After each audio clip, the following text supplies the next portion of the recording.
Hello girls and boys, ગરવી ગુજરાતના ગૌરવવંતા વિદ્યાર્થીઓ 12 કોમર્સના C વિભાગની અંદર આપણે લાસ્ટ લેક્ચરની અંદર પહેલા પ્રકરણના એક્ઝામ્પલ જોયા હતા. હવે આજે આપણે ભાગીદારીનું પુનર્ગઠન એના એક્ઝામ્પલ જોવાના છે. તો ભાગીદારીનું પુનર્ગઠન એ તો બહુ જ સરળ પ્રકરણ છે કે જેની અંદર માત્ર ને માત્ર લાભ, ત્યાગ, એકત્રિત નફો અને નુકસાન એવા જ એક્ઝામ્પલ પૂછાઈ શકે. એટલે આપણે એ પ્રમાણે વસ્તુઓ ધ્યાનમાં રાખીશું. તો લેટ્સ સ્ટાર્ટ. આજે આપણે સી વિભાગની અંદર ભાગીદારીનું પુનર્ગઠન જેની અંદર લાભ, ત્યાગ, એકત્રિત નફો અને એકત્રિત ખોટ એના એક્ઝામ્પલ જોવાના છે. વિદ્યાર્થી મિત્રો, જ્યારે આપણે લાભ અને ત્યાગની ચર્ચા કરતા હોય તો એ બંનેના ફોર્મ્યુલા એ આવડતા હોવા જોઈએ. તો બેઝિક વસ્તુ કેવી હોય અહીંયા ધ્યાન આપજો કે જ્યારે ભાગીદારોનું નફા નુકસાન ફાળવણી એનું જૂનું પ્રમાણ, માની લો કે કોઈ ભાગીદારનું જૂનું પ્રમાણ એ 50 પૈસા છે એવું સમજીને ચાલો, ઉદાહરણ તરીકે. હવે આ 50 પૈસામાંથી આ ભાગીદાર કોઈના ને કોઈના માટે ત્યાગ કરે છે. માની લો કે એને કોઈ ભાગીદાર માટે 10 પૈસાનો ત્યાગ કર્યો, તો આ જે પણ ભાગીદાર છે પહેલા કમાતા હતા 50 પૈસા, એમણે 10 પૈસા કોઈકના માટે ત્યાગ કર્યો, તો હવે આ ભાગીદારને મળશે 40 પૈસા, જે તેમનું નફા નુકસાનનું 9 વહેંચણીનું પ્રમાણ છે.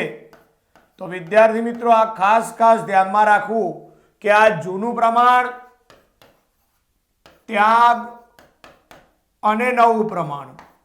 તો જ્યારે આપણને ત્યાગ જોઈતો હોય તો એ ત્યાગ કઈ રીતે મળે? તો સિમ્પલ સૂત્ર બનાવતા શીખો કે ભાઈ ત્યાગ બરાબર જૂનું પ્રમાણ માઇનસ નવું પ્રમાણ.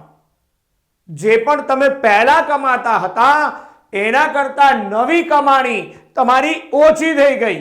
તમે સેક્રિફાઈસ કર્યું, તમે ભાર્ગો કર્યો, તમે ત્યાગ કર્યો. તો જ્યારે તમે ત્યાગ કરો છો તો પહેલા જૂનું પ્રમાણ જે કમાતા હતા એના કરતા નવું પ્રમાણ ઘટી જશે. એનો મતલબ ત્યાગનું સૂત્ર થાય જૂનું માઇનસ નવું. અને એ જ રીતે લાભ પણ ધ્યાનમાં રાખવાનું. તો લાભ બરાબર નવું પ્રમાણ માઇનસ જૂનું પ્રમાણ. આ ખાસ ધ્યાનમાં રાખવું. હું અહીંયા એક આપણા પુનર્ગઠન વાળા ચેપ્ટરની ક્લિપિંગ પણ રન કરી દઈશ લેક્ચરની અંદર, જેને કારણે તમને લાભ અને ત્યાગ વધારે ડીપમાં ખબર પડે અને સૂત્ર એકદમ પરફેક્ટ થઈ જાય. વિદ્યાર્થી મિત્રો, આપણે લાભ અને ત્યાગ બંને વિશે ભણ્યા છે, બંનેની શોર્ટ નોટ ભણ્યા છે. આજે આપણે એક નવો મુદ્દો લેવાનો છે, લાભ અને ત્યાગ બંને વચ્ચેનો તફાવત. ત્યાગનું પ્રમાણ અને લાભનું પ્રમાણ, ત્યાગ અને લાભ એ બંનેના તફાવત વિશે સમજતા જઈએ. વિદ્યાર્થી મિત્રો, કોઈક વાર આ પરીક્ષામાં પૂછાઈ જાય તો 4 માર્કના ક્વેશ્ચનમાં આવે. વિદ્યાર્થી મિત્રો, કોઈ વાર આ પરીક્ષામાં પૂછાઈ જાય એવું બની શકે, તો આપણે એને અટેન્ડ કરવું જોઈએ. તો એવા સમયે એટલીસ્ટ તમારે 3-4 મુદ્દા ધ્યાનમાં રાખવા પડે. તો સૌથી પહેલા તો ત્યાગ અને લાભ એ બંનેના અર્થ વિશે માહિતી જોઈએ, અર્થ વિશે સમજીએ. પહેલો મુદ્દો આપણો અર્થ. કોને લાભ કહીશું, કોને ત્યાગ કહીશું? પહેલા ત્યાગ. વિદ્યાર્થી મિત્રો, 2 ભાગીદારો હોય A અને B, અને C નામનો કોઈ ભાગીદાર નવો આવે, પ્રવેશ મેળવે, ત્યારે A અને B પોતાના જૂના પ્રમાણમાંથી કાંઈક ને કાંઈક નવા ભાગીદારની તરફેણમાં આપે છે. તો જૂના ભાગીદારો નવા ભાગીદારની તરફેણમાં પોતાના નફાનો જે હિસ્સો આપશે એ આપેલ હિસ્સાને કહેવાય ત્યાગ. જ્યારે લાભ કોને કહેવાય? બટ ઓબ્વિયસ છે. માની લો ભાગીદારી પેઢીમાં 3 ભાગીદારો છે, A, B અને C, અને સી નામનો ભાગીદાર એ નિવૃત્ત થાય છે એવું માની લો, તો સી નામનો ભાગીદાર જો નિવૃત્ત થતો હોય તો એ પોતાનો હિસ્સો એ અન્ય ભાગીદારોને આપીને જશે. તો એ પોતાનો હિસ્સો જ્યારે અન્ય ભાગીદારોને આપીને જાય છે તો જે બાકીના બે ભાગીદારો હતા એ બંનેને લાભ મળે છે. તો આ ખાસ યાદ રાખવું, નિવૃત્ત થનાર ભાગીદાર અથવા મૃત્યુ પામનાર ભાગીદાર પોતાના નફામાંથી અન્ય ભાગીદારોને જે હિસ્સો આપીને જાય તો એ હિસ્સો મળવાને કારણે બાકીના ભાગીદારોને જે મળે છે પોતાનું વધારાનું પ્રમાણ મળે છે, નફા નુકસાન ફાળવણી પ્રમાણમાં એમનામાં વધારો થાય છે, એમના નફામાં વધારો થાય, તો એ લાભ છે. એના પછી બીજો મુદ્દો જોઈએ, કયા સમયે શોધવું. ભાઈ આ લાભ અને ત્યાગ, ત્યાગ અને લાભ કયા સમયે પેઢીમાં શોધવું? તો જ્યારે કોઈ પણ ભાગીદારનો પ્રવેશ થતો હોય, ભાગીદારી પેઢીમાં જ્યારે કોઈ પ્રવેશ થતું હોય તો પ્રવેશના સમયે ત્યાગ શોધવામાં આવશે. જ્યારે કોઈ પણ ભાગીદારની નિવૃત્તિ થતી હોય અથવા તો મૃત્યુ થઈ જાય તો એ સમયે લાભ શોધવામાં આવશે. તો આ ખાસ યાદ રાખવું, નવા ભાગીદારના પ્રવેશ સમયે આપણે ત્યાગ શોધીએ છીએ અને જૂના ભાગીદારની નિવૃત્તિ અથવા મૃત્યુ સમયે આપણે લાભ શોધીએ છીએ. ત્રીજો મુદ્દો, સૂત્ર. આનું સૂત્ર શું, ફોર્મ્યુલા શું? તો વિદ્યાર્થી મિત્રો, ત્યાગ બરાબર જૂનું પ્રમાણ માઇનસ નવું પ્રમાણ. જ્યારે લાભ, આંધી ઊંધું, લાભ બરાબર નવું પ્રમાણ માઇનસ જૂનું પ્રમાણ. તો આ સૂત્ર પણ લખવાનું. હા, વધારે તમારે મહાવરો કરવો હોય તો આજે જ કીર્તિ વિદ્યાની એપ્લિકેશન ડાઉનલોડ કરો, પુનર્ગઠન વાળા ચેપ્ટરમાં જાઓ અને ત્યાં બધા જ એક્ઝામ્પલની પ્રેક્ટિસ કરો. ઓકે, પણ અત્યારે તો આપણે સી વિભાગ માટે જોવાનું છે. તો સી વિભાગ એની અંદર પુનર્ગઠન વાળું જે ચેપ્ટર છે એમાંથી એક એક્ઝામ્પલ પૂછાય છે. તો આ જે એક એક્ઝામ્પલ પૂછાય એ આપણે કેલ્ક્યુલેટ કરી દેવાનો, આપણા પૂરા 3 માર્ક ત્યાં કવર થઈ શકે. તો લેટ્સ સ્ટાર્ટ. એક્ઝામ્પલ, લાભ ત્યાગ એનું સૂત્ર જોયા પછી હવે પહેલો એક્ઝામ્પલ. બધા જ એક્ઝામ્પલ આની અંદર મેં બોર્ડના જ લીધા છે, જે પાસ્ટ પેપર્સમાં પૂછાઈ ગયા હોય એવા એક્ઝામ્પલ. પહેલો એક્ઝામ્પલ એ માર્ચ 19 નો એક્ઝામ્પલ છે. એ, બી અને સી એક પેઢીના ભાગીદારો છે.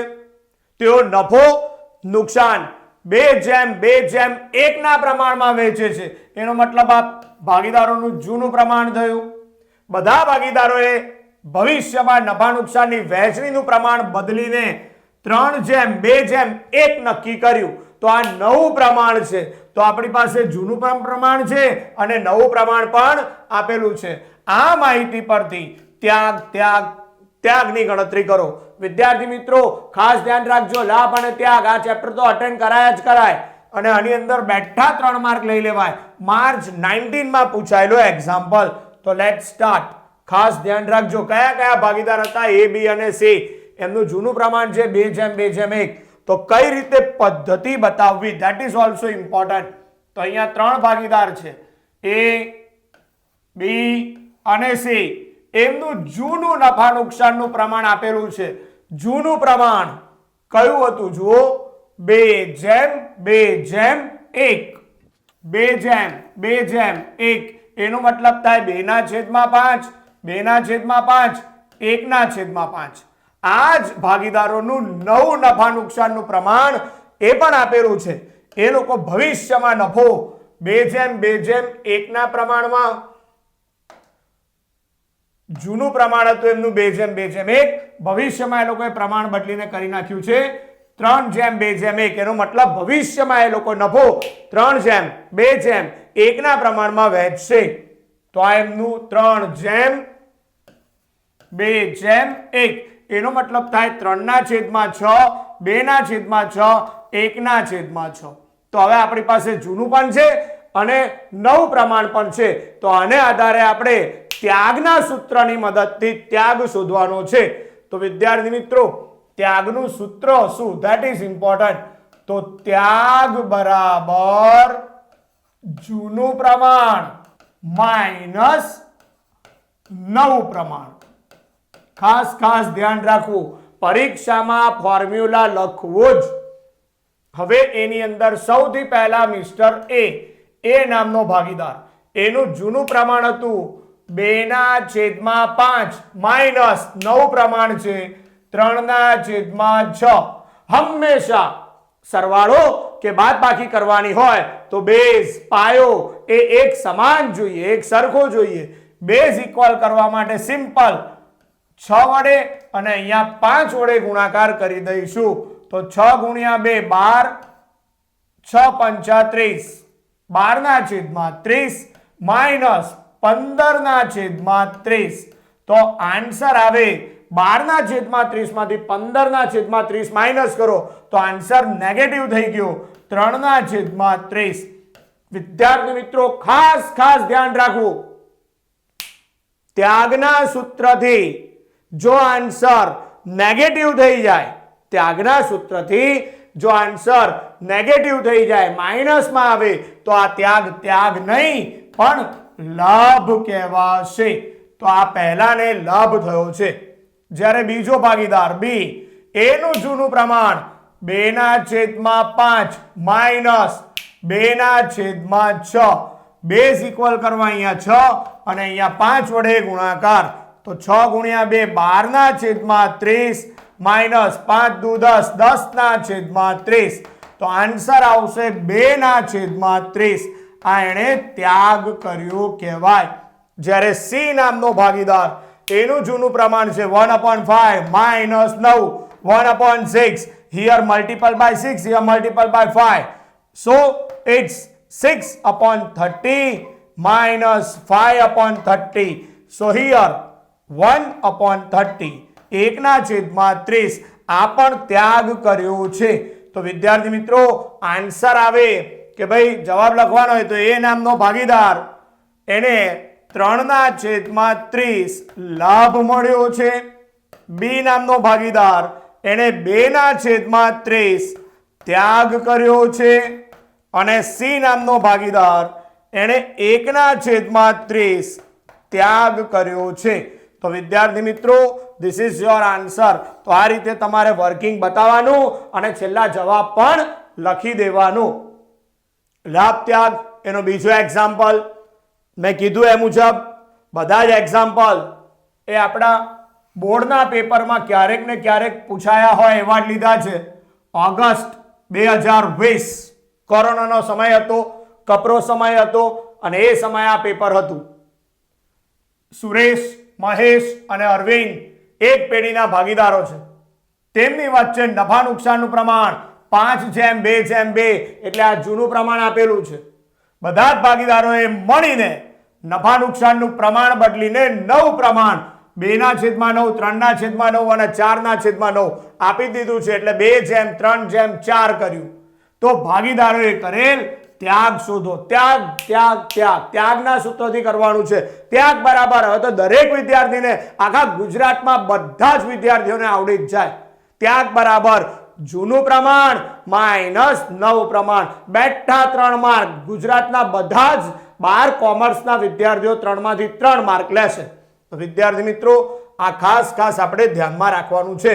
સોલ્યુશન આનું કરીએ તો સૌથી પહેલા 3 ભાગીદારો છે, સુરેશ, મહેશ અને અરવિંદ. તમારે આખા નામ લખવા મિત્રો, સુરેશ, મહેશ અને અરવિંદ. પરીક્ષામાં આખા નામ લખજો ભાઈ. એમનું જૂનું પ્રમાણ, જૂનું નફા નુકસાન વહેંચણીનું પ્રમાણ એ 5:2:2 આપેલું છે. એટલે 5/9, 2/9, 2/9. જ્યારે નવું પ્રમાણ ત્રણેયની વચ્ચે આપી દીધું છે 2/9, 3/9 અને 4/9. That's it. તો હવે સિમ્પલ સૂત્રનો ઉપયોગ કરવાનો આપણે. તો વિદ્યાર્થી મિત્રો કેવું ફોર્મ્યુલા આવે ધ્યાન રાખજો. તો ફોર્મ્યુલા ત્યાગ બરાબર જોડે જોડે લખતા જાઓ. તમારે નોટબુકમાં લખવાનું હો ભાઈ, માત્ર વિડીયો જોયા કરશો એવું મજા નહીં આવે. તમારે હંમેશા જોડે જોડે લખવાનું, વધારે ને વધારે પ્રેક્ટિસ કરવાની. ત્યાગ બરાબર જૂનું પ્રમાણ માઇનસ નવું પ્રમાણ. આ તમારું ફોર્મ્યુલા થયું. હવે એની અંદર સૌથી પહેલા ભાગીદાર સુરેશ. ભાઈ સુરેશભાઈ એમનું જૂનું પ્રમાણ હતું 5/9 માઇનસ નવું પ્રમાણ છે 2/9. કેટલું સરળ. બેઝ પણ ઇક્વલ કરવાની જરૂર નથી, આપી દીધો છે બેઝ ઇક્વલ કરીને. સિમ્પલ બાદબાકી કરવાની છે. તો આની બાદબાકી કરીએ તો 3/9. આ એમણે ત્યાગ કર્યો કહેવાય. સુરેશ. પછી વાત આવી મહેશની. મહેશ એનું જૂનું પ્રમાણ 2/9 માઇનસ 3/9. આન્સર નેગેટિવ આવશે 1/9. તો વિદ્યાર્થી મિત્રો જ્યારે ત્યાગના સૂત્રથી આન્સર નેગેટિવ માઇનસમાં આવે તો એ ત્યાગ નહીં પણ લાભ કહેવાશે. એટલે ભાઈ મહેશ નામના ભાગીદારને 1/9 ભાગનો લાભ મળ્યો. જ્યારે હવે ત્રીજો ભાગીદાર અરવિંદ એમનું જૂનું પ્રમાણ હતું 2/9 માઇનસ 4/9. બાદબાકી કરો તો આન્સર આવશે માઇનસમાં -2/9. તો અમને પણ લાભ મળ્યો છે.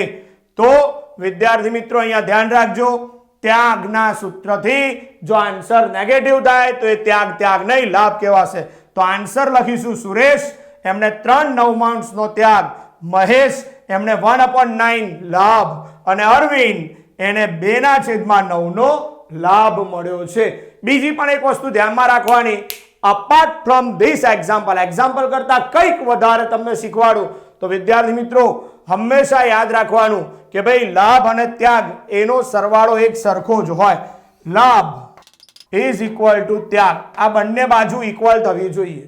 તો લાભ જુઓ 1/9 વત્તા બીજાનો લાભ જુઓ 2/9 ઇઝ ઇક્વલ ટુ ત્યાગ, એક જણનો ત્યાગ છે 3/9. સરવાળા કરો તો આનો સરવાળો થાય 3/9 ઇઝ ઇક્વલ ટુ 3/9. તો હંમેશા લાભ જેટલો લાભ થાય એટલો જ ત્યાગ કરેલો હોય. તો હંમેશા ધ્યાનમાં રાખવું. બટ આવું તમારે પરીક્ષામાં દર્શાવવાની જરૂર નથી.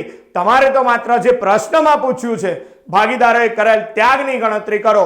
તો આપણે ત્યાગનું સૂત્ર લખ્યું જૂનું -9. સુરેશભાઈએ ત્યાગ કર્યો છે, મહેશ અને અરવિંદને લાભ મળ્યો છે. સો એક્ઝામ્પલ ઇઝ ઓવર. 3 માર્ક રોકડા. સૌથી સરળ પ્રકરણ ભાગીદારી પેઢીનું પુનર્ગઠન. સી વિભાગની અંદર આનું એક એક્ઝામ્પલ પૂછાય, લાભ અથવા ત્યાગ. બહુ તો એકત્રિત નફો અથવા નુકસાનની આમ નોંધ. આ ત્રીજો એક્ઝામ્પલ જે માર્ચ 2020 અને માર્ચ 2024 માં પૂછાયેલો છે. ખાસ ધ્યાન રાખજો. Same example in 2 different papers 2020 અને 2024. એનીવે અપૂર્વ, અક્ષય અને આર્ય એક પેઢીના ભાગીદારો છે. તેમની વચ્ચે નફા નુકસાનનું પ્રમાણ 1:2:2. ભાગીદારોએ નફા નુકસાન ફાળવણીનું પ્રમાણ બદલીને 3:2:1 નક્કી કર્યું. તો આ જૂનું પ્રમાણ હતું 1:2:2, નવું છે 3:2:1. ભાગીદારોએ કરેલ ત્યાગ. સતત બોર્ડમાં ત્રીજો એક્ઝામ્પલ ત્યાગ.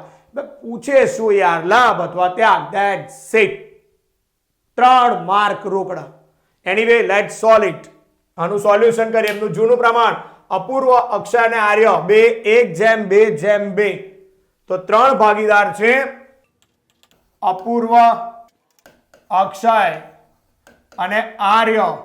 એમનું જૂનું નફા નુકસાનનું પ્રમાણ કયું આપેલું હતું જુઓ, 1:2:2. 1:2:2. એનો મતલબ થાય 1/5, 2/5, 2/5. ઘણા તો એવે ના ખબર હોય. આ 5 કઈ રીતે આયા સર? અલા 12માં આયા ભાઈ. આવું ના હોય, એવું ખબર ના હોય, એવું ના હોવું જોઈએ.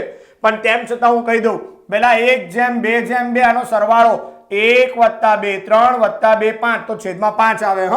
એવું ધ્યાન રાખજો. એનીવે નવું પ્રમાણ, એમનું નવું પ્રમાણ પણ એક્ઝામ્પલમાં આપેલું જ છે 3:2:1. 3:2:1 એટલે 3 ને 2 5 ને 1 6. તો 3/6, 2/6 1/6. હવે આપણે ત્યાગના સૂત્રનો ઉપયોગ કરવાનો છે. તો ત્યાગ બરાબર, ત્યાગનું પ્રમાણ ના લખતા, ત્યાગ જ લખજો. ત્યાગ અને ત્યાગનું પ્રમાણ બે વસ્તુ અલગ છે. આપણે ત્યાગ શોધવાનો છે.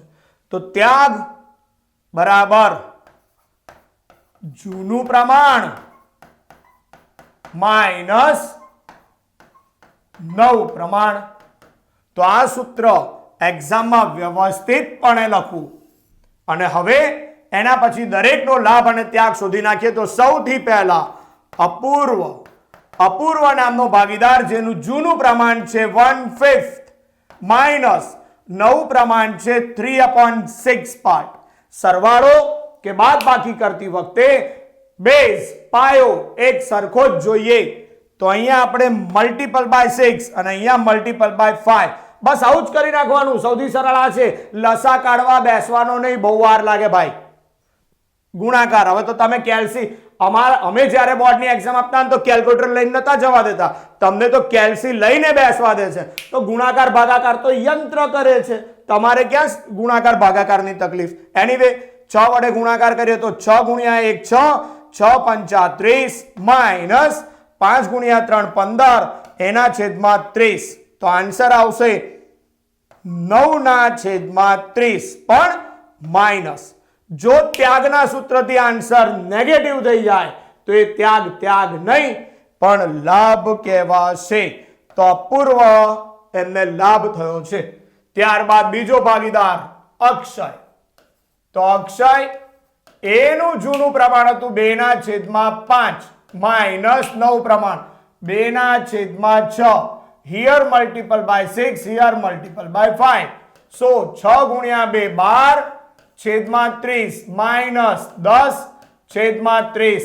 તો આન્સર થઈ ગયો 2/30. આ ત્યાગ કર્યો કહેવાશે. જ્યારે છેલ્લો ભાગીદાર આર્ય એનું જૂનું પ્રમાણ 2/5 માઇનસ નવું પ્રમાણ 1/6 મલ્ટીપલ બાય 6 મલ્ટીપલ બાય 5. તો 6 ગુણ્યા 2 12 12/30 માઇનસ 5/30. તો આન્સર 12 માંથી 5 ગયા તો રહી ગયા 7, 7/30. That's it. તો ત્રણેયનો આન્સર આવી ગયો. એમાં પહેલો ભાગીદાર અપૂર્વ, ભાઈ અપૂર્વ એને 9/30 લાભ મળ્યો. જ્યારે બીજો ભાગીદાર અક્ષય એને 2/30 ત્યાગ કર્યો. અને છેલ્લા રહી ગયો આર્યએ 7/30 ત્યાગ કર્યો છે. થોડી વાર પહેલા જ મેં કીધેલું લાભ અને ત્યાગ બંનેનો સરવાળો પાછો ઇક્વલ થાય. તો લાભ જુઓ 9/30 અને ત્યાગ 2 અને 7 એટલે 9/30. લાભ અને ત્યાગ પણ ઇક્વલ થઈ જવું જોઈએ. So this is your answer. બહુ જ સરળ કહેવાય. બોર્ડના છેલ્લા 3 પેપર એની અંદર માત્ર ને માત્ર ત્યાગના સૂત્રથી પૂછેલું છે. માર્ચ 2023 અને જુલાઈ 2023 આ એક્ઝામ્પલ બોર્ડમાં બે વાર પૂછ્યો છે. અને અત્યાર સુધીના બધા એક્ઝામ્પલમાં આપણે ત્યાગ જોયું. હવે પહેલી વાર આવ્યું લાભ. ઓકે, ABC એક પેઢીના 1:1 ના પ્રમાણમાં નફો નુકસાન વહેંચતા ભાગીદારો. આ જૂનું પ્રમાણ આપેલું છે સરખી હિસ્સે. બધા જ ભાગીદારોએ મળીને નફા નુકસાનનું નવું પ્રમાણ 1:3:3 નક્કી કર્યું. તો લાભનું પ્રમાણ શોધો. That's it. બહુ ફાઇન. લાભ પહેલા જે કમાતા હોય, હું લાખ રૂપિયા કમાતો તો પહેલા, હવે 1.5 લાખ કમાઉં છું તો મને લાભ થયો કહેવાય. તો નવી કમાણી મારી 1.5 છે, જૂની કમાણી લાખ છે. તો લાભ કેટલો? 50. તો શેમાંથી શું માઇનસ કર્યું? નવી કમાણી 1.5 માઇનસ જૂનું 1 લાખ. તો નવામાંથી જૂનું બાદ કરવાનું. આવું યાદ રાખજો. તો વિદ્યાર્થી મિત્રો અહીંયા 3 ભાગીદાર, શું નામ હતા એમના? A, B અને C. A, B અને C એમનું જૂનું પ્રમાણ આપેલું હતું 1:1:1. એનો મતલબ છે 1/3 1/3 1/3. જ્યારે એમનું નવું પ્રમાણ પણ આપેલું છે. એમનું નવું પ્રમાણ 1/3/3 એનો મતલબ થાય 1/7 3/7 3/7 તો એમનું નવું પ્રમાણ પણ આપેલું છે. હવે આપણે લાભના સૂત્રનો ઉપયોગ કરવાનો છે તો ખાસ ધ્યાન રાખજો. લાભ, હું લાભનું પ્રમાણ નથી લખતો, ધ્યાન રાખજો. લાભ અને લાભનું પ્રમાણ એ અલગ અલગ વસ્તુ છે. માત્ર લાભ શોધીએ છીએ આપણે. તો લાભ બરાબર નવું પ્રમાણ માઇનસ જૂનું પ્રમાણ.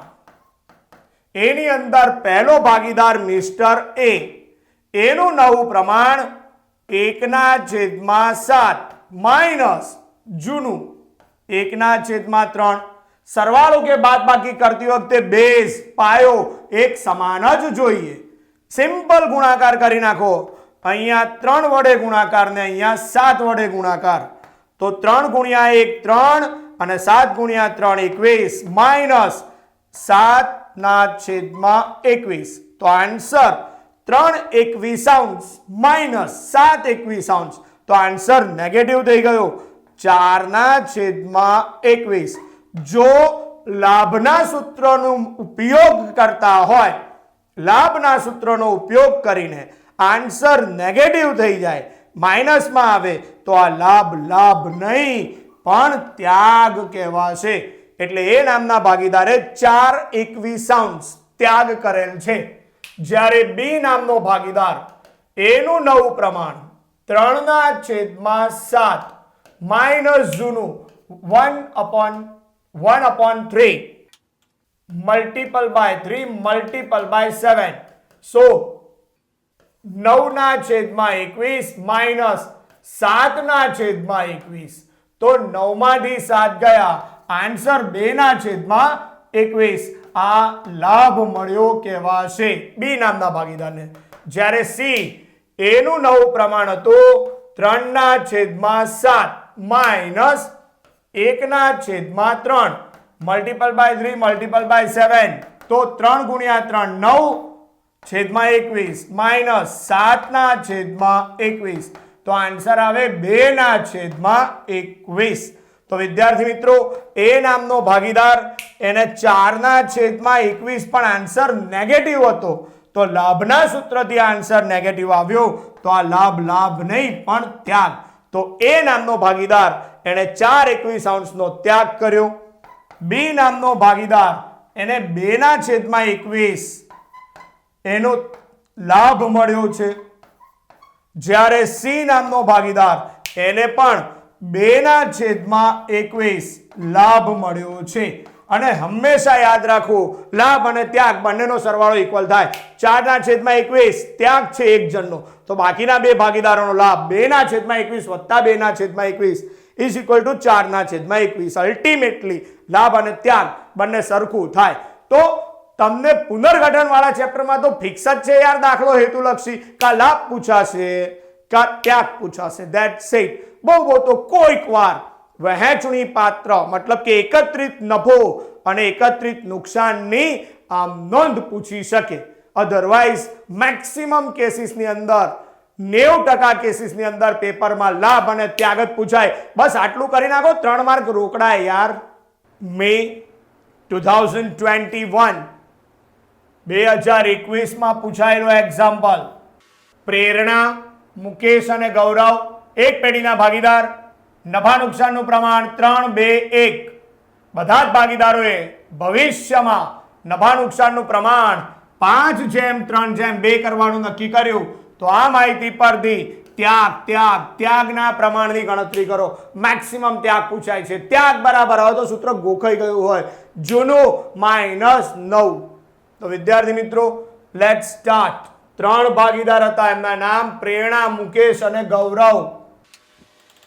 પ્રેરણા, મુકેશ, ગૌરવ, આમ 3 ભાગીદારો છે. એમની વચ્ચે જૂનું નફા નુકસાનનું પ્રમાણ એ આપેલું જ હતું. જૂનું પ્રમાણ 3/2/1. 3/2/1 એટલે 3 ને 2 5 ને 1 6. તો 3 છઠ્ઠાંશ 2 છઠ્ઠાંશ અને 1 છઠ્ઠાંશ. જ્યારે 9 પ્રમાણ એ પણ એક્ઝામ્પલમાં આપેલું જ છે. તો 9 પ્રમાણ 5 3 2 5:3:2 એનો મતલબ થાય 5 દશાંશ 3 દશાંશ 2 દશાંશ. હવે આપણે સૂત્ર જે વાપરવાનું છે એ ત્યાગનું યુઝ કરવાનું છે. તો ત્યાગ બરાબર જૂનું પ્રમાણ માઇનસ 9 પ્રમાણ. હંમેશા સૂત્ર એક્ઝામ્પલમાં લખવું જ. હવે સૌથી પહેલા પ્રેરણાની વાત કરીએ તો પ્રેરણા નામની ભાગીદાર એનું જૂનું પ્રમાણ 3/6 માઇનસ 9 પ્રમાણ 5/10. સરવાળો કે બાદબાકી કરવાની હોય તો બેઝ પાયો ઇક્વલ જોઈએ. સિમ્પલી લસા ગુસા કાઢવા બેસો ને ગુણાકાર કરી દો યાર. મલ્ટીપલ બાય 10 મલ્ટીપલ બાય 6 તો 30/60 માઇનસ 30/60. That's it. તો આ પ્રેરણાએ ના તો લાભ મેળવ્યો ના તો ત્યાગ કર્યો. તો શૂન્ય અવકાશમાં ભરે છે ભાઈ પ્રેરણા. ત્યારબાદ મુકેશ કાકાની વાત કરીએ તો મુકેશ એમનું જૂનું પ્રમાણ 2/6 માઇનસ 9 પ્રમાણ 3/10 મલ્ટીપલ બાય 10 મલ્ટીપલ બાય 6 તો 20/60 માઇનસ 18/60 ઇઝ ઇક્વલ ટુ 2/60. આ ત્યાગ કર્યો કહેવાશે. અને છેલ્લા ગૌરવ એમનું જૂનું પ્રમાણ છે 1/6 માઇનસ 2/10 2/10. અહીંયા મલ્ટીપલ બાય 10 મલ્ટીપલ બાય 6 તો 10/60 માઇનસ 12/60. તો આન્સર નેગેટિવ થઈ ગયો 2/60. જો વિદ્યાર્થી મિત્રો ત્યાગના સૂત્રથી આન્સર નેગેટિવ થાય તો એ ત્યાગ નહીં પણ લાભ કહેવાશે. તો વિદ્યાર્થી મિત્રો આ લાભ મળ્યો છે આપણને. That's it. તો લાભ અને ત્યાગ સમાન જ હોય. એકનો ત્યાગ અને બીજાનો લાભ. 2/60 2/60. અને પ્રેરણા એ તો શૂન્ય અવકાશમાંથી એણે ના તો લાભ મેળવ્યો છે ના તો ત્યાગ કર્યો છે. તો આ ત્યાગનું સૂત્ર આ બોર્ડના પેપરમાં 4th વાર આવ્યો બેટા. ખાસ ધ્યાન રાખવાનું. નેક્સ્ટ એક્ઝામ્પલ માર્ચ 2018માં પૂછાયેલો એક્ઝામ્પલ. બધા જ દાખલા બોર્ડના પેપરના લીધા છે. પ્રેરણા ઝરણા અને સંજના એક પેઢીના ભાગીદારો. તેમની વચ્ચે નફા નુકસાનનું પ્રમાણ 5:4:3 હતું. બધા જ ભાગીદારોએ મળીને નફા નુકસાન વહેંચણીનું પ્રમાણ બદલી 9 પ્રમાણ એ 2:2:1 નું કરી દીધું. તો આ માહિતી પરથી લાભ એનું પ્રમાણ શોધું. તો વિદ્યાર્થી મિત્રો લાભ એટલે શું? પહેલા તમે જે કમાણી કરતા હતા એના કરતા વધુ કમાણી, નવી કમાણી વધી ગઈ હોય તો લાભ કઈ રીતે મળે? નવું પ્રમાણ માઇનસ જૂનું પ્રમાણ. તો અહીંયા પહેલા તો 3 ભાગીદારોના નામ લખીશું, પ્રેરણા, ઝરણા અને સંજના. હું ટૂંકમાં લખું છું, તમારે ટૂંકમાં નહીં લખવાનું. પ્રેરણા, ઝરણા અને સંજના આ રીતે 3 ભાગીદારો હતા. ભાઈ એમનું જૂનું નફા નુકસાનનું પ્રમાણ, એમનું જૂનું પ્રમાણ હતું 5:4:3. 5:4:3 એનો મતલબ થાય 5 ને 4 9 અને 3 12. 5/12 4/12 3/12. હવે એમનું 9 પ્રમાણ પણ આપેલું જ છે. 9 પ્રમાણ 2:2:1 2:2:1 એનો મતલબ થાય 2/5 2/5 1/5. હવે આપણે શોધવાનું છે લાભ. લાભ બરાબર, ખાસ ધ્યાન રાખજો, લાભ બરાબર 9 પ્રમાણ માઇનસ જૂનું પ્રમાણ. એક્ઝામમાં પહેલા આવું ફોર્મ્યુલા લખી જ દેવાનું. હવે વાત આવી પહેલા પ્રેરણાની. તો પ્રેરણા બેન એમનું 9 પ્રમાણ છે 2/5. માઇનસ જૂનું પ્રમાણ છે 5/12 મલ્ટીપલ બાય 12 મલ્ટીપલ બાય 5. મને તો આ જ ઈઝી પડે. ક્યાં લસા કાઢવાનો, ક્યાં બેઝ ઇક્વલ એવી રીતે કરવાનો, સીધે સીધું ક્રોસ ગુણાકાર કરી દો. તો આને 12 વડે ગુણાકાર કરીશું તો 12 ગુણ્યા 2 24 એના છેદમાં 60 12 પંચા 60 માઇનસ 5 ગુણ્યા 5 25 અને 12 પંચા 60. તો આન્સર 24 માંથી 25 જવા દેવાના છે તો આન્સર 1/60 નેગેટિવ આવશે. જો તમે લાભના સૂત્રથી આન્સર નેગેટિવ આવે તો એ લાભ નહીં પણ ત્યાગ કહેવાશે. તો પ્રેરણાબેન એમણે ત્યાગ કર્યો છે, ત્યાગ મૂર્તિ.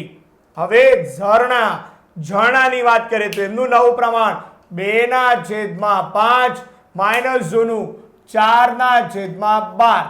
અહીંયા મલ્ટીપલ બાય 12, અહીંયા મલ્ટીપલ બાય 5. 12 ગુણ્યા 2 24 છેદમાં 60 માઇનસ 5 ચોક 20 છેદમાં 60. તો આન્સર આવશે 4/60. તો અમને લાભ મળ્યો છે. તો ઝરણાબેન એમણે લાભ મેળવ્યો છે.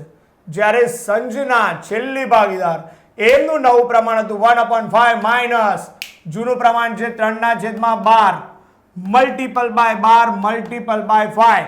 તો 12 ગુણ્યા 1 12 12 પંચા 60 માઇનસ 5 તાલી 15 છેદમાં 60. આન્સર નેગેટિવ થઈ ગયો. 12 માંથી 15 ગયા તો 3/60 નેગેટિવ આન્સર.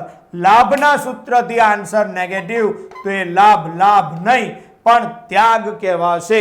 તો આ રીતે તમે છેલ્લા આન્સર લખી દો. પ્રેરણા 1/60 ત્યાગ, ઝરણા 4/60 લાભ અને સંજના 3/60 ત્યાગ કર્યો છે. So let's start example number 7. March 22 2022 પૂછાયેલો એક્ઝામ્પલ. રાજ, જૈન અને પટેલ એક પેઢીના ભાગીદારો. તેઓનું નફા નુકસાનનું પ્રમાણ 3/2. બધા જ ભાગીદારોએ તેમના નફા નુકસાન ફાળવણીનું પ્રમાણ બદલીને 1/1 કર્યું, સરખે હિસ્સે કરી દીધું. તો લાભના પ્રમાણની ગણતરી કરો. લાભનું સૂત્ર યુઝ કરવાનું છે. તો લેટ્સ સ્ટાર્ટ. આપણે આની ગણતરી કરીએ. તો વિદ્યાર્થી મિત્રો કઈ રીતે ગણતરી થાય? તો નામ જે હતા એ પ્રમાણે પહેલું નામ હતું રાજ, બીજું નામ છે જૈન અને ત્રીજું છે પટેલ. તો આ રીતે 3 ભાગીદારો. વિદ્યાર્થી મિત્રો એમનું જૂનું પ્રમાણ આપ્યું છે 3/3/2. 3/3/2 એનો મતલબ થાય 3 ને 3 6 ને 2 8 3/8 2/8. જ્યારે એમનું નવું પ્રમાણ 1/1 1/3 આ એમનું નવું પ્રમાણ છે. આપણે લાભનું સૂત્ર યુઝ કરવાનું છે. તો લાભ બરાબર નવું પ્રમાણ. આ તો ગોખાઈ ગયું હોય વિદ્યાર્થીઓને. નવું પ્રમાણ માઇનસ જૂનું પ્રમાણ. આ સૂત્રની મદદથી આપણે લાભ શોધીશું. તો હવે સૌથી પહેલા રાજ નામનો ભાગીદાર. તો રાજ એમનું નવું પ્રમાણ છે 1/3 માઇનસ જૂનું 3/8. બેઝ ઇક્વલ કરવા સિમ્પલી ક્રોસ ગુણાકાર કરો. અહીંયા 8 અને અહીંયા 3. તમારી પાસે તો કેલ્ક્યુલેટર છે યાર. ગુણાકાર કરો. 8 ગુણ્યા 1 8 અને 8 ગુણ્યા 3 8 તાલી 24 માઇનસ 3 ગુણ્યા 3 9 અને 8 ગુણ્યા 3 24. તો આન્સર માઇનસમાં આવશે 1/24. જો લાભના સૂત્રથી આન્સર નેગેટિવ થઈ ગયો, માઇનસ થઈ ગયો તો એ લાભ નહીં પણ ત્યાગ છે. આ રીતે મિસ્ટર રાજ એને ત્યાગ કરેલ છે. ત્યારબાદ મિસ્ટર જૈન નામના ભાગીદારની વાત કરીએ તો એમનું પ્રમાણ 1/3 9 માઇનસ જૂનું 3/8. તો વિદ્યાર્થી મિત્રો આ પણ રાજની જેમ જ છે 1/3 માઇનસ 3/8. તો આન્સર રિમેન સેમ 1/24 નેગેટિવ. લાભના સૂત્રથી નેગેટિવ, એનો મતલબ ત્યાગ કર્યો છે. તો જૈનભાઈ એમણે પણ ત્યાગ કર્યો છે. હવે વાર્તા આવી પટેલ. પટેલ એમનું નવું પ્રમાણ 1/3 માઇનસ જૂનું 2/8 simply multiple by 8 multiple by 3 cross ગુણાકાર કરી દો. તો અહીંયા 8/24 માઇનસ 3 ગુણ્યા 2 6 6/24. તો આન્સર આવશે 2/24. તો પટેલ એમને લાભ મળ્યો છે. તો આ રીતે જો બધાના આન્સર લખવામાં આવે તો પહેલા રાજ નામનો ભાગીદાર છે. રાજ એમણે 1/24 ત્યાગ કર્યો. એના પછી આવ્યા જૈન, એમણે પણ 1/24 ત્યાગ કર્યો. જ્યારે પટેલ એમણે 2/24 લાભ મેળવ્યો છે. છેલ્લા એક્ઝામ્પલ ગણીને આવો આન્સર લખી જ દેવાનો. અને બહુ તો કોઈક વાર તમે આવું ક્રોસ ચેક કરી શકો કે ત્યાગનો સરવાળો જુઓ 1/24 1/24 એનો મતલબ થાય 2/24 અને લાભ પટેલનો લાભ છે 2/24. તો ત્યાગ 2/24 ઇઝ ઇક્વલ ટુ લાભ 2/24. લાભ અને ત્યાગ સરખું જ થવું જોઈએ. નેક્સ્ટ એક્ઝામ્પલ, એકત્રિત નફો અથવા નુકસાન. આવો એક્ઝામ્પલ પણ પુનર્ગઠનમાં પૂછી શકે. ખાસ એકત્રિત નફો અથવા નુકસાન એનો પોઈન્ટ પણ તમારે સમજી લેવો. અહીંયા એ અને બી 4/3 ના પ્રમાણમાં નફો નુકસાન વહેંચતા ભાગીદારો છે. તો વિદ્યાર્થી મિત્રો 4/3 આ એમનું જૂનું પ્રમાણ આપેલું છે. તારીખ 31/3/24 ના રોજ પેઢીના ચોપડે નીચે મુજબની બાકી છે. નફા નુકસાન ખાતું ઉધાર બાકી એનો મતલબ આ નુકસાન કહેવાય, ખોટ કહેવાય. ધ્યાન રાખજો, જમા બાકી હોય તો નફો. ત્યારબાદ અનામત ભંડોળ 84,000 આ ભાગીદારો વચ્ચે વહેંચાશે. કારીગર નફા ભાગ ભંડોળ, ભાઈ આ કારીગરનો નફો છે, કારીગરનો હિસ્સો આપણાથી લેવાય નહીં, ભૂલી જવાને, આપણું દેવું કહેવાય, પાકા સરાયમાં મૂડી દેવામાં આવશે. કારીગર અકસ્માત વળતર ભંડોળ ઓફકોર્સ યસ આ વહેંચાય, પણ જવાબદારી પૂરી કર્યા પછી. કેવી જવાબદારી આગળ જોતા જઈએ. 31/3/24 ના રોજ પેઢીનું નવું પ્રમાણ, નવા પ્રમાણનું આની અંદર કોઈ કામ નથી. જે પણ વહેંચાશે જૂનામાં વહેંચાશે. કારીગર અકસ્માત વળતર ભંડોળ સામે 10,000 રૂપિયાનો દાવો ચૂકવવાનો છે. તો વિદ્યાર્થી મિત્રો કારીગર અકસ્માત વળતર ભંડોળ 52 છે, એમાં દાવા પેટે 10,000 ચૂકવવાના છે. તો ભાગીદારો વચ્ચે વહેંચણી પાત્ર જે રકમ છે એ માત્ર 42,000 વહેંચીશું. આ ખાસ યાદ રાખવું, 52 હતા, 10,000 દાવા પેટે ચૂકવવાના, દેવું કહેવાય, પાકા સરાયમાં મૂડી દેવામાં જાય, અને બાકી રહ્યા 42 એ જૂના ભાગીદારો વચ્ચે જૂના પ્રમાણમાં વહેંચાશે. પેઢીના ચોપડે એકત્રિત નફા અને નુકસાન વહેંચણી આમ નોંધ દર્શાવો. તો આપણે નુકસાન અથવા નફાની આમ નોંધ બંનેની આમ નોંધ બતાવવાની છે. ઉધાર બાકી છે એ ખોટ છે નફા નુકસાનની. તો આપણે વિદ્યાર્થી મિત્રોએ 35,000 ને પહેલા વેચી દઈએ ખોટની આમ નોંધ. તો કઈ રીતે આમ નોંધ લખાય?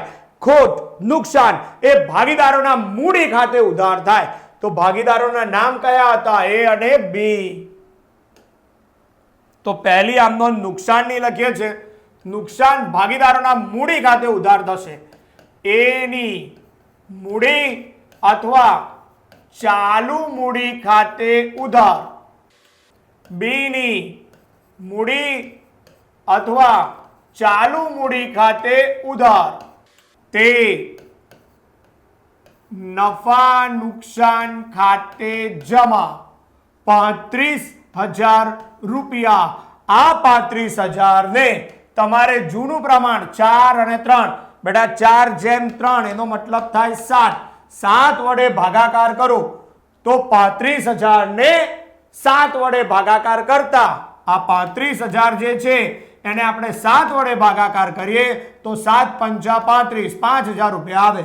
તો 5,000 ગુણ્યા 4, પહેલાનું પ્રમાણ 4 છે, તો 5,000 ગુણ્યા 4 20,000 અને 5,000 ગુણ્યા 3 15,000 આવશે. That's it. જો આની બાબત જે લખવી હોય લખવાની જ, તમારે તો પરીક્ષામાં લખવી જ જોઈએ. હું નહીં લખું, તમે લખજો. એકત્રિત નુકસાન ચાલુ ભાગીદારો વચ્ચે જૂના પ્રમાણમાં વહેંચ્યું અથવા જૂના ભાગીદારો વચ્ચે જૂના પ્રમાણમાં વહેંચ્યું તેના. તો આ રીતે આપણી પહેલી આમ નોંધ થઈ. That's it. તો ગર્લ્સ એન્ડ બોયઝ, નેક્સ્ટ હવે એકત્રિત નફો એની વાત કરીએ. તો આપણી પાસે એકત્રિત નફો કયો કયો હતો? અનામત ભંડોળ 84 અને કારીગર અકસ્માત વળતર ભંડોળ 52 હતું. એમાંથી 10 માઇનસ કર્યું, 42,000 વહેંચવાના. તો વિદ્યાર્થી મિત્રો આપણે 42,000 રૂપિયા વહેંચીશું. અનામત ભંડોળના 84 અને કારીગર અકસ્માતના 42. વિદ્યાર્થી મિત્રો નફો છે, નફો ભાગીદારોના મૂડી ખાતે જમા થશે. અનામત ભંડોળને ઉધાર કરી દો. તો બીજી આમ નોંધ, અનામત ભંડોળ ખાતે ઉધાર 84,000, કારીગર અકસ્માત વળતર ભંડોળ ખાતે ઉધાર 42,000 તે મિસ્ટર એ ની મૂડી અથવા ચાલુ મૂડી ખાતે જમા. તે મિસ્ટર બી ની મૂડી અથવા ચાલુ મૂડી ખાતે જમા. હવે બે વસ્તુ વેચવાની છે, એક તો 84 વત્તા 42. તો બેટા એનો પહેલા સરવાળો કરો. 84,000 વત્તા 42,000 ટોટલ થયું 1,26,000. આ 1,26,000 એકત્રિત નફો એને પહેલા તો 7 વડે ભાગાકાર કરો તો ડિવાઇડેડ બાય 7. તો આન્સર આવશે 18,000. હવે 18,000 એને વેચી દો 4/3 માં, મતલબ કે 18,000 ગુણ્યા 4 કરો તો 18,000 ગુણ્યા 4 72,000 રૂપિયા. તો એના મૂડી ખાતે 72,000 આવે. અને એ જ રીતે 18,000 ગુણ્યા 3 54,000 રૂપિયા બી ના ખાતે આવશે. તો આમ નોંધ તૈયાર થઈ ગઈ. આ નફો છે, નફો ભાગીદારોના મૂડી ખાતે જમા થાય, નુકસાન હોય તો ભાગીદારોના મૂડી ખાતે ઉધાર થાય. આ જે પણ એકત્રિત નુકસાન અથવા એકત્રિત નફો વેચો છો એ હંમેશા ભાગીદારોના જૂના પ્રમાણમાં વહેંચવું. ભૂલથી પણ નવું પ્રમાણ લેવું નહીં. ધ્યાનમાં લખી લેજો વિદ્યાર્થી મિત્રો આમ નોંધ. અને બાબત જે એકત્રિત નફો જૂના ભાગીદારો વચ્ચે જૂના પ્રમાણમાં વહેંચ્યો તેના. તો મારા ગરવી ગુજરાતના ગૌરવવંતા વિદ્યાર્થી મિત્રો, અહીંયા આપણે આજે સી વિભાગની અંદર ચેપ્ટર નંબર 4 ભાગીદારીના પુનર્ગઠનનું આપણે મહાવરો કર્યો, જેની અંદર લાભ અને ત્યાગ આ બે જ સૂત્ર તમારે ધ્યાનમાં રાખવા. બહુ તો વધીને એકત્રિત નફો અથવા એકત્રિત નુકસાન વાળો દાખલો ધ્યાનમાં રાખો. That's it. તમારા 3 માર્ક રોકડા આવી જ જશે. ઓકે વિદ્યાર્થી મિત્રો, વધુ મહાવરા માટે આજે જ કીર્તિ વિદ્યાની એપ્લિકેશન ડાઉનલોડ કરો, વધુમાં વધુ મહાવરો કરો. વિદ્યાર્થી મિત્રો, આ લાઈવ લેક્ચરમાં હું તમને દરેક વિભાગની એક પછી એક પ્રેક્ટિસ કરાવતો જોઉં છું. નેક્સ્ટ લેક્ચરમાં આપણે ભાગીદારી પેઢીનું વિસર્જન એની પ્રેક્ટિસ કરીશું. તો વિદ્યાર્થી મિત્રો આ પણ ખાસ ધ્યાન રાખજો. અહીંયા અલ્ટિમેટલી સી વિભાગની અંદર પૂછાય 6 દાખલા, એમાંથી આપણે ગણવાના છે માત્ર 4 અને 4 દાખલાના 3 માર્ક, 12 માર્ક તમારા રોકડા આવે. આખું ગુજરાત 12 માંથી 12 માર્ક મેળવે એ પ્રમાણેની આપણે તૈયારીઓ કરવાની છે. તો વિદ્યાર્થી મિત્રો, ઘણા બધા વિદ્યાર્થીઓને આપણી જોડે જોડતા જાઓ. તમે 10-10 ના ગ્રુપમાં મોકલતા જાઓ, લિંક શેર કરો. તમે એકલા લાભ ના લો, અન્યને પણ લાભ આપો. વિદ્યાર્થી મિત્રો, 12 માંથી 12 માર્ક તમે આરામથી મેળવી શકશો. અને આ પ્રમાણે જ્યારે આપણે સી વિભાગ, ડી વિભાગ, ઈ અને એફ બધાની પ્રેક્ટિસ કરીશું. કોઈ કે લાસ્ટ ટાઈમ કોમેન્ટમાં લખેલું સર વાર્ષિક હિસાબની પ્રેક્ટિસ કરાવો. બહુ જ મસ્ત પ્રેક્ટિસ કરાવીશ, ડોન્ટ વરી. તમારા એમાં પણ વાર્ષિક હિસાબના દાખલામાં પણ ઘણા સારા અથવા પૂરેપૂરા માર્ક્સ આવશે. એ પ્રમાણેની આપણે તૈયારીઓ કરીશું. તો wish you all the best. Good luck for the next lecture.